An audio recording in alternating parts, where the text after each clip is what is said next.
Gustuhan mo ba yung binili ko sa'yo yung bulaklak? Hindi. Nagustuhan mo naman yung binigay ko sa'yo? Yes, ma'am. Hindi nga.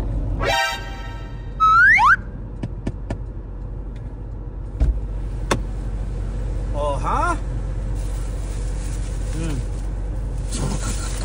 Huwag mo mabuti yan, ha? Ayos yan. Ha? Favorite color ko pink, pero di ako mahilig sa bulaklak. Sana pinera mo lang tsaka chocolate. O, diba sakto naman pink naman?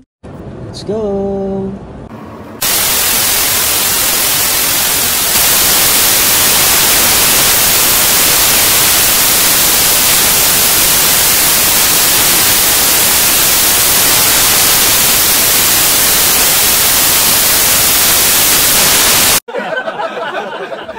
Eh sabi mo, di ba, ayaw mo?